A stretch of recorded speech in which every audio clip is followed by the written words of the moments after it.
마태복음 1장 1절부터 17절 말씀으로 함께 은혜받고자 합니다. 오늘은 우리 영혼의 모국어인 성경을 많이 찾겠습니다. 미리 마음의 준비를 하시기 바랍니다. 마태복음 1장, 이 마태복음은 왕 대신 예수 그리스도의 왕국에 특별히 이제 헌법이 나옵니다. 쉽게 얘기하자면 마태복음 5장에 심령에 가는 자는 복이 있나니 천국이 저희 것이미요. 말하자면 헌법 제1조 1항입니다. 우리나라는 민주공화국이고 주권은 국민에게 있고 그 모든 권력은 국민으로부터 나온다. 이게 우리 대한민국 헌법 1조 1항에 나오는 거지요. 마찬가지로 천국 백성의 가장 먼저 알아야 될 것은 심령이 가는 데는 복이 있는 천국이 저희 것이며 우리 예수 그리스도 왕 대신 왕국의 국민으로서 갖춰야 될 헌법입니다. 그렇죠? 이 마태복음은 특별히 사자복음이라고 그랬습니다. 옛날에는. 왜? 사자는 왕을 의미하는 거거든요. 상징적으로 에스겔서나 요한계시록에 보면은 사자가 나오고 독수리가 나오죠. 좀 이따 그 요한복음 찾을 건데 요한복음은 독수리 복음이라고 해서 신초를 의미합니다. 신이신 예수 그리스도. 그래서 태초에 말씀이 계시니라 그 말씀이 육신으로 오셨다. 이 말씀이 나오죠. 그죠? 예. 그리고 이 누가복음, 오늘 족보를 얘기할 때 누가복음 3장에도 나오는데요. 누가복음은 보통 예전에는 인자복음이라고 합니다. 사람 복음이다 이거죠. 그래서 이 마태복음 1장 1절부터 17절까지는 유대인을 대상으로 말씀을 하시는 거고요. 누가복음 3장 23절부터 38절까지는 그 외에 전체 우리 전 인류 전체 족속을 대상으로 이 족보를 풀어놓으셨습니다. 조금 다릅니다. 그런데 이 마태복음 1장 1절에 아브라함과 다윗의 자손 예수 그리스도의 세계라 이렇게 했는데 이 원문에 보면은 이 어순이 딱 바뀌어 있습니다. 예수 그리스도 다윗과 아브라함의 자손의 족보라. 그렇기 때문에 우리가 이 다윗 왕권을 강조하는 거지요. 그렇죠? 아까 그 말씀하고 연결이 되죠. 마태복음. 이 왜 다윗이 먼저 나오냐 하면 한번 찾아볼까요? 사무엘하 7장 8절 13절까지 한번 찾아볼까요? 구약성경 473쪽입니다. 473쪽 구약성경 473쪽 7장 8절부터 13절까지인데요. 12절, 13절만 봅시다. 예. 찾으셨습니까? 12, 13절만 봅니다. 이 7장은 여호와께서 1절에 나오죠. 여호와께서 사방의 모든 대적을 파하사 왕으로 궁에 평안히 거하게 하신 때에 여호와의 말씀이 나단에게 임하여 가라사대 4절에 나오죠. 가서 5절에 내 종 다윗에게 말하기를 여호와의 말씀이 네가 나를 위하여 나의 거할 집을 건축하겠느냐 물으시고 나서 12절 13절 나옵니다. 내 수완이 차서 네 조상들과 함께 잘 때에 내가 내 몸에서 나의 자식을 너희 뒤에 세워 그 나라를 경고케 하리라. 저는 내 이름을 위하여 집을 건축할 것이요 나는 그 나라의 위를 영원히 경고케 하리라. 하나님의 성전을 짓는다 이 말씀입니다. 그런데 이 성전을 누가 짓습니까? 사실은 솔로몬이 짓습니다. 그렇죠? 그런데 이 말씀은 솔로몬을 염두에 두고 한 말씀이 아닙니다. 왜냐하면 12절에 보시면 네 몸에서 날 자식이라고 나오지요. 그죠? 그게 솔로몬이 아니다 이거예요. 육적으로는 솔로몬이 맞는데 영적으로 보셔야 해요. 이거는 이 마태복음 1장 1절하고 연결을 시키면은 이건 예수 그리스도를 의미합니다. 내 자식이라는 것은. 그죠? 예수 그리스도로 말미암아 영적인 자손이 그와 같으리라. 아브라함에게도 그렇게 말씀하셨습니다. 그렇기 여기서는 이 사무엘하 7장 8절에서 13절까지 나오는 자식이라는 것은 우리 주 예수 그리스도를 의미합니다. 그 다음에 아브라함을 한번 찾아볼까요? 아브라함은 아브라함에게 하신 말씀이 창세기 나옵니다. 창세기 저 앞으로 13장으로 가봅시다. 13장에 14절에서 16절까지입니다. 13장, 창세기 13장 14절부터 16절까지 읽어볼까요? 제가 읽겠습니다. 룻이 아브라함을 떠난 후에 이 룻은 아브라함의 조카입니다. 중간에 서로 양떼를 몰고 가니까 서로 두 집안 간에 싸움이 있었어요. 그래서 룻하고 아브라함, 이때만 해도 아브라함이 아니고 아브람이죠. 아브라함하고 룻이 서로 가족들끼리 싸웁니다. 네 양이 풀을 많이 떴니? 네 양이 풀을 다 뜯어먹느니? 이런 식으로 싸움을 해가지고 아이고 그러면 우리가 흩어지자 해서 너 어디로 갈래? 그랬더니 룻이 어디로 갑니까? 동쪽으로 갑니다. 아주 기름진 땅으로 갑니다. 그 당시에 봤을 때 그게 소돔과 고모라예요. 룻이 롯이 그러면 네가 그쪽으로 가면 나는 서쪽으로 갈 것이다. 그게 가나안이에요. 그죠? 이렇게 돼서 이제 14절에 나옵니다. 룻이 아브라함을 떠난 후에 여호와께서 아브라함에게 이르시되 너는 눈을 들어 너 있는 곳에서 동서남북을 바라보라. 보이는 땅을 내가 너와 내 자손에게 주리니 영원히 이르리라. 내가 내 자손으로 땅에 티끌 같게 하리니 사람이 땅의 티끌을 능히 셀 수 있을진데 네 자손도 세리라. 여기서 자손이란 말이 나오죠. 그죠? 그래서 13절에 저는 누구는 이 예수 그리스도를 의미합니다. 이삭이 아니고 물론 육적으로는 이삭이지만 이삭은 저전번 시간에 사실은 죽은 자라고 그랬죠. 육적으로는 죽은 자예요. 그래서 하나님께서 바치라고 그랬는데 아브라함이 바치러 갈 때에 22장 볼까요? 자, 본 김에 아브라함이 이삭을 바치고 때의 장면이 22장에 나옵니다. 뒤로 쭉 가시면 22장에. 그래서 이삭을 바치라고 그랬을 때 이삭을 번제로 드리려고 22장 1절 볼까요? 그 일 후에 하나님이 아브라함을 시험하시려고 그를 부르시되 해놓고 2절에 보시면 22장 2절이요. 찾으셨습니까?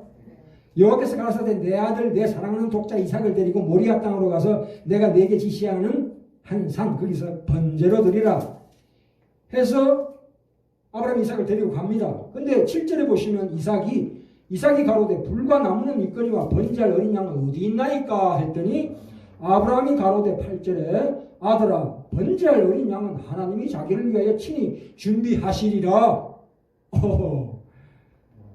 그러고 나서 자버리고 그랬더니 잠깐 하나님의 사자가 잠깐 스톱 네 마음을 내가 알겠노라 해서 13절에 보시면 아브라함이 눈으로 들어 살펴본 적 한 수양이 뒤에 걸리는데 뿔이 수풀에 걸렸는지라 아브라함이 가서 그 수양을 가져다가 아들을 대신하여 번제로 드렸더라. 수양이 뿔에 걸리는 게 우연입니까? 아닙니다. 하나님께서 역사하신 거예요. 그죠? 그래서 14절에 보시면 아브라함이 그 땅 이름을 여호와 이레. 여호와는 준비하시는 하나님이시다. 여호와의 산에서 준비되리라 하시더라 해놓고 이제 오늘 관련 말씀이 나옵니다. 15절부터 여호와의 사자가 하늘에서부터 두 번째 아브라함을 불러 가라사대 여호와께서 이르시기를 내가 나를 가리켜 맹세하노니 이게 잘 보셔요. 하나님이 맹세하신대요. 계속 이 말씀이 많이 나오죠. 하나님의 언약입니다. 은혜 언약입니다. 이거 신약에 오시면 은혜 언약이 되는 거예요. 내가 내게 큰 복을 주고 네 씨로 크게 성하여 여기 씨라는 말은 아까 자식하고 동일하게 예수 그리스도를 의미합니다. 이삭이 아니고 크게 성하여 하늘의 별과 같고 바닷가의 모래와 같게 하리니 네 씨가 그 대적의 문을 얻으리라. 또 내 씨로 말미암아 천하 만민이 복을 얻으리니 그렇죠. 이게 복음이죠. 내 씨가 누굽니까? 우리 주 예수 그리스도십니다. 아브라함과 이삭은 할례를 받은 자로서 이미 죽은 자예요. 육적으로는 죽은 자예요. 그게 그런 상징이 숨어 있습니다. 갈라디아서 가볼까요? 이제 저 신약으로. 이제 구약은 끝났습니다. 갈라디아서 신약 성경 304쪽입니다. 그게 확실하게 나와 있습니다. 제가 방금 드린 말씀 갈라디아서 13장 14, 15, 16절 14, 15, 16절 제가 읽겠습니다. 피셨습니까? 이는 그리스도 예수 안에서 아브라함의 복이 어디로 미치게 한다고요? 이방인에게 미치게 하고 또 우리로 하여금 믿음으로 말미암아 성령의 약속을 받게 하려 함이니라. 이 마태복음 1장은 그 유대인에게 얘기했고 누가복음 3장 23절부터 38절까지는 온 전체 족속의 대상으로 얘기했다고 했는데 여기서는 전체적으로 다 따집니다. 그죠? 아브라함뿐만 아니라 그 복이 아브라함으로 말미암아 이방인에게 미치게 하고 우리로 하여금 믿음으로 말미암아 성령의 약속을 받게 한다 이 말이에요. 자, 그래서 16절에 볼까요? 16절 같이 읽을까요? 이 약속들은 아브라함과 그 자손에게 말씀하신 것인데, 그렇죠? 아까 확인했죠? 아브라함과 그 자손에게 말씀하신 것인데 여럿을 가리켜 그 자손들을 하지 아니하시고 오직 하나를 가리켜 내 자손이라 하셨으니 곧 그리스도라. 그렇죠?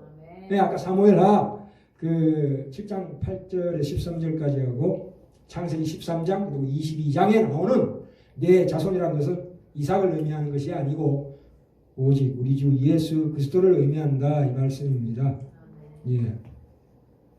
그런데 마태복음 다시 1장으로 넘어갑시다. 1장 16절에 보시면 1장 16절 피셨습니까? 1장 16절 야곱은 마리아의 남편 요셉을 낳았으니 마리아에게서 그리스도라 칭하는 예수가 나시니라. 이상하네요. 원래 족보란 것은 장손, 장남을지로 이렇게 나가는 건데 여기는 갑자기 마리아가 나와요. 그렇죠? 이게 무슨 일입니까? 왜 마리아가 나오느냐? 이게 여자의 후손이거든요. 이 예언이 언제 있었어요? 딱 한 번만 더 갑시다. 구약에 창세기 3장 15절로 갑시다. 딱 한 번만 더 갑시다. 창세기 저 앞으로 3장 15절 이 3장에서 가장 중요한 말씀입니다. 이게 3장 15절에 왜 예수님의 족보에 요셉이 안 나오고 마리아가 나오는가? 요셉은 사실은 예수 그리스도의 아버지가 아닙니다. 그렇죠? 그 얘기예요 지금. 3장 15절 내가 너로 여자와 원수가 되게 하고 너의 후손도 여자의 후손과 원수가 되게 하리니 너의 후손도 여자의 후손과 원수가 되게 누구를 얘기하는 겁니까? 우리 주 예수 그리스도를 의미합니다. 여자의 후손이라는 것은. 그렇죠? 누구와 원수가 되게 한다고요? 뱀 뒤에 누가 있습니까? 사탄 마귀가 있다 이 말입니다. 그래서 우리는 구원받고 나면은 사탄과 뭐가 됩니까? 동지가 됩니까? 원수가 됩니까? 원수가 됩니다. 우리는 사탄과 원수가 돼요. 사탄과 원수 되는 것이 구원입니다. 그러면 사탄하고 동고동락하는 건 뭐라고요? 그건 불신이죠. 어떻게 됩니까? 함께 저 영원한 지옥으로 가는 거예요. 끼리끼리 유유상종. 우리는 사탄과 원수된 자들입니다. 고로 이 세상에 살아갈 때 심적인 어떤 고통이나 고난이나 이런 것들은 마귀가 주는 게 많아요. 일단 우리가 그걸 알고 하나님 말씀으로 그것을 쫓아야 되겠죠. 자, 다시 마태복음 1장 16절로 갑니다. 이게 원래 족보란 것은 이 앞에도 1장 1절에도 보면 아브라함과 다윗의 자손 예수 그리스도, 마리아의 자손 예수 그리스도에 초점이 있는 게 아니에요, 사실은. 그죠? 분명히 누가 누구를 낳고 이 족보에 이어진 대로라면 요셉이 아버지가 되어야 되는데 요셉은 예수의 아버지가 아닙니다. 그죠? 그러니까 그러므로 뭡니까? 성령으로 잉태했잖아요. 예수 그리스도가 누군가를 설명하기 위해서 이 육적인 조상을 쭉 나열한 거예요. 그 속에 비밀은. 그렇죠? 예수님은 이들하고 사실은 상관이 없다. 그 말씀이 어디 나오냐 하면 요한복음으로 갑시다. 요한복음 1장 저 뒤편으로 142쪽입니다. 신약성경 142쪽. 왜 이 족보가 예수 그리스도하고 전혀 상관이 없는가? 육적인 아브라함과 다윗의 자손 예수 그리스도, 요셉의 아들 예수 그리스도가 아니다 이거예요. 요한복음 1장 12절 13절 같이 읽을까요? 영접하는 자. 자, 찾으셨습니까? 자, 읽읍시다 같이. 시작. 영접하는 자 곧 이름을 믿는 자들에게는 하나님의 자녀가 되는 권세를 주셨으니 우리죠. 13절이 중요합니다. 이는 혈통으로나 육적으로나 사람의 뜻으로 나지 아니하고 뭐라고요? 오직 하나님께로서 난 자들이니라. 오호. 우리가 저 출애굽에 보면 그 이스라엘 민족들이 300만 되는 열민족을 이끌고 모세가 홍해를 건너죠. 그죠? 홍해를 건너서 탁 튀어나오는 순간 어떻게 돼요? 홍해 이전에 있던 과거는 다 죽어버린 거예요. 없어졌어요. 너는 이미 죽은 자다. 죽은 거다. 그게 세례예요. 물에 잠긴다는 건 죽는 거예요. 그래서 우리 육적인 우리의 족보는 물 속에 잠겨서 죽었다 이 뜻입니다. 이 마태복음 1장에 예수 그리스도의 족보에서 우리에게 하나님께서 들려주시고자 하는 말씀 바로 그거예요. 너희는 하나님께로서 난 자들이다. 예수 안에 있는 자들이다 이 말입니다. 그리고 이 그 족보를 보시면 여기 마리아 외에 네 여자가 나옵니다. 3절에 보시면 다말이 나오죠. 유다는 다말에게서 이렇게 나오죠. 유다는 누굽니까? 이 다말은 이 유다가 시아버지예요. 시아버지와의 사이에서 베레스와 세라를 낳고 이렇게 나옵니다. 이건 참 안 좋은 여자죠. 그 다음에 밑에 5절에 보면 라합이 나옵니다. 살몬은 라합에게서, 라합은 누굽니까? 가나안의 창기입니다. 그렇죠? 그런데 이스라엘 정탐꾼을 숨겨준 공로로 고난을 받았습니다. 이 사람이 족보에 등재되어 있습니다. 그 다음에 룻이 나옵니다. 룻은 그 나오미를 시어머니로 모시었던 모압 여인입니다. 이방인입니다. 그렇죠? 그래서 시어머니 남편이 죽고 고향으로 돌아오는 시어머니를 쫓아와서 이 족보에 오릅니다. 여기 이방인이 포함되어 있다 이 말입니다. 또 뒤에 밧세바가 나옵니다. 그죠? 밧세바는 다윗의 어머니입니다. 이 밧세바는 다윗이 충성된 부하 우리아를 죽이고 빼앗은 여인입니다. 이 말도 안 되는 네 여인이 포함된 족보에 이 무슨 얘기입니까? 또 이 악한 왕도 여기 족보에 올라 있어요. 악한 왕 누굽니까? 뭐 아사 왕이 있죠. 아사 왕 8절에 아사 이 사람도 이 왕도 아니 전부 다 악한 왕이었습니다.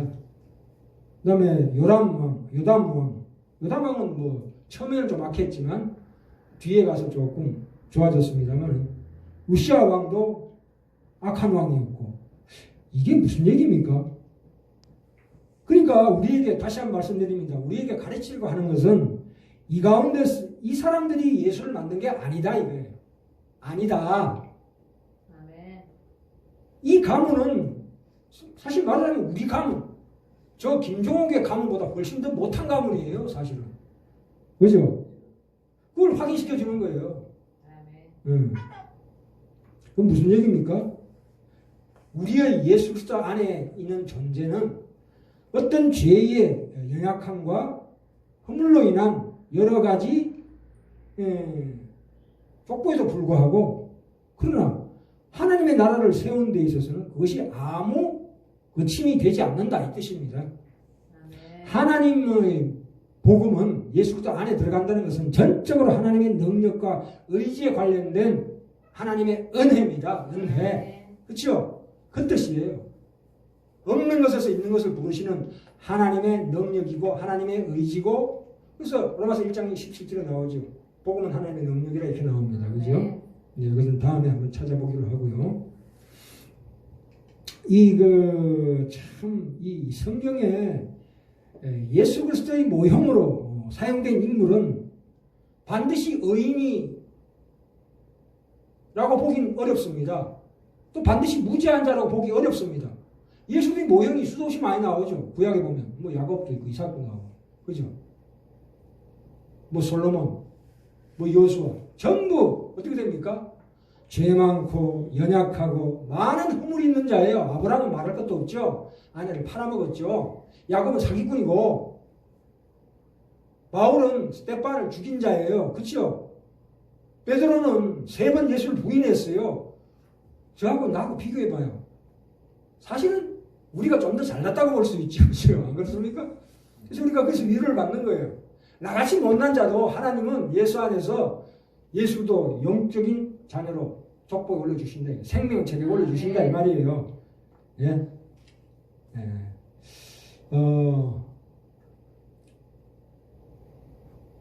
로마서 5장으로 가볼까요?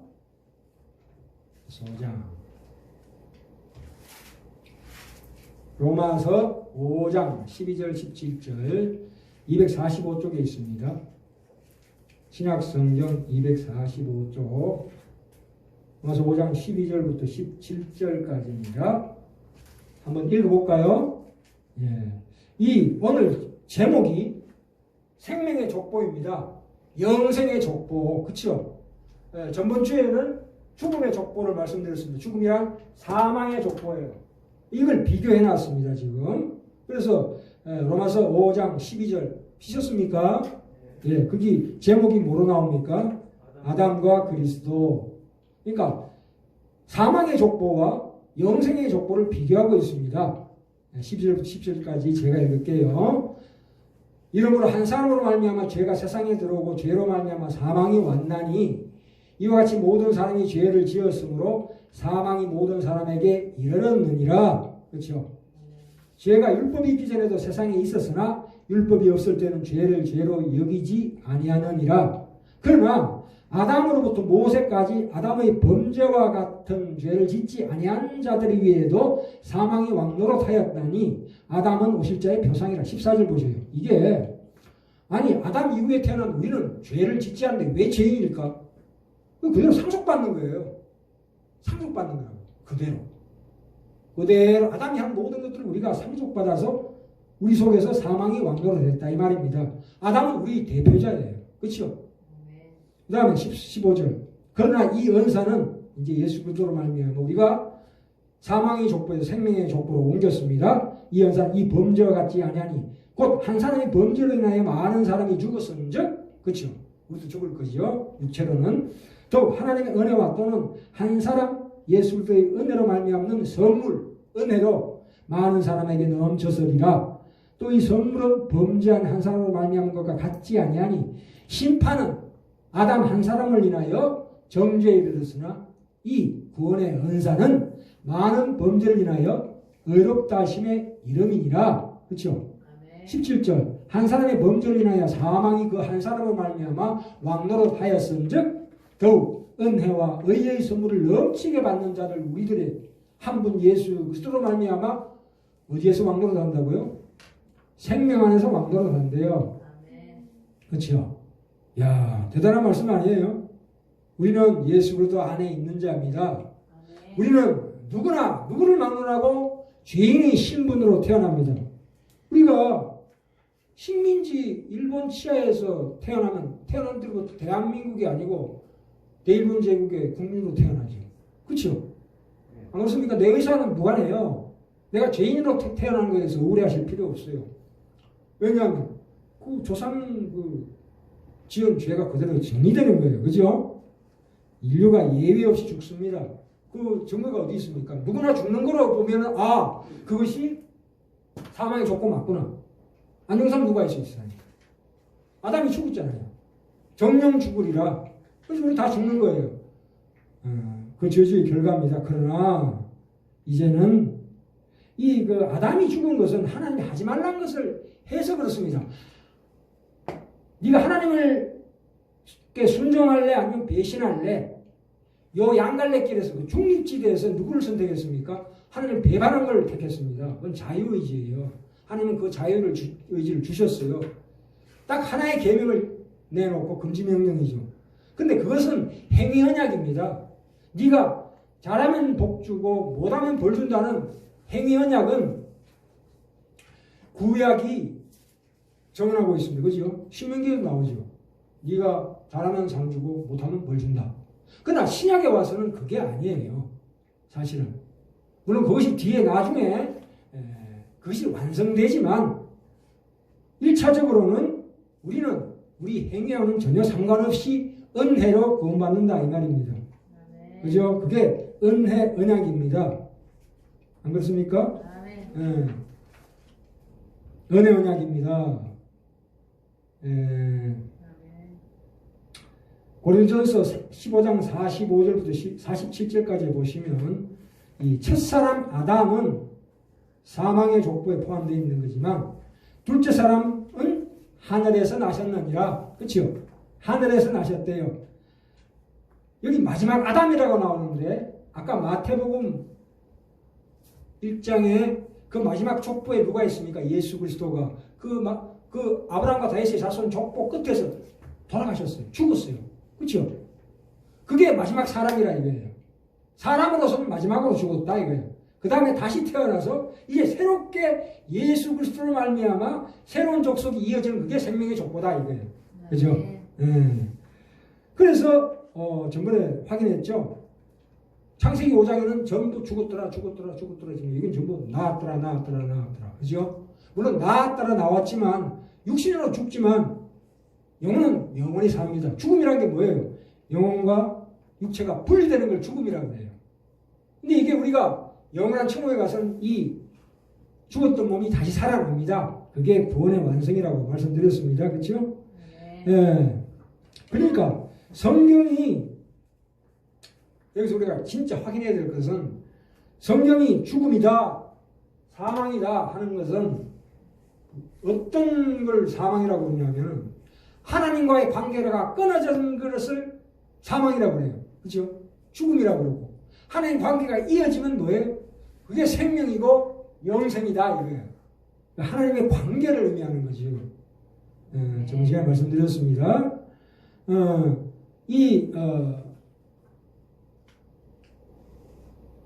그러니까 우리가 실패한 이 족보를 고치러 오신 분이 예수 그리스도시다 이거예요. 그렇습니까? 우리는 아담의 족보에서는 죽고 예수 그리스도의 족보에서는 새로 태어난 자들이다 이 말입니다. 그래서 우리는 그리스도 안에 있으면 새로운 피조물입니다. 그죠? 그리스도 예수 안에서 거룩하여진 이 거룩하다는 것은 전부터 말씀드렸지만 깨끗하다는 뜻이 아니에요. 1차적으로는 누구에게 속하여 있는가라는 뜻입니다. 아담 안에 있지 않고 하나님 안에 속한 자다 이 뜻입니다. 예수 그리스도 안에 있는 자다. 그죠? 이 사망은 말이죠. 그래서 마지막으로 이 사망이라는 것은 끝입니다. 사망은 그걸로 끝이에요. 근데 생명은 끝이 없습니다. 생명 끝이 없죠. 생명의 씨가 돋아나면 계단이 꼭 달라요. 씨가 돋아나서 봄이 되면 피어났다가 여름 가을에 되면 겨울 되면 죽죠. 다시 봄이 되면 어떻게 돼요? 죽은 게 아니고 다시 그 씨가 발화되어서 피어나죠. 죽으면 끝이 없다니까요. 죽음은 단계가 있다고. 아니, 생명은 단계가 있어요. 죽음은 단계가 없어요. 그냥 죽으면 그걸로 끝인데 생명은 단계가 있어요. 봄이 있고 여름이 있고 가을이 있고 겨울이 있잖아요. 우리 인생도 마찬가지예요. 우리가 하나님의 생명을 얻었다 해서 당장 꽃피고 열매 맺히는 거 아니에요. 이제 그 씨가 하나 조금씩 자라나고 있다는 거죠. 예를 들자면 우리 그리스도